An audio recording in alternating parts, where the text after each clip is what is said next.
देखो टिकटॉक पर जो वो मरियम और अजेब है ना बड़ी मिलती, और वो एक तो और है उस्मा बुखारी, नहीं उस्मा ये देख उस्मा बुखारी साहब ये आप देखें, वो वे रोड़े मिट्टी और वो मरियम और अजेब साहब ये देखें, और सीएम साहब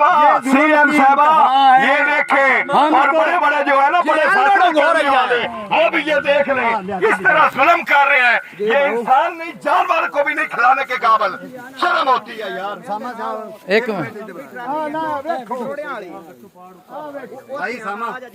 मिनट एक मिनट ट्राली दी तो बना लें ये ट्राली गट्टू है, गट्टू पाड़ो जी पाड़ो ना पाड़ो तो पाड़ दो मार दे उसके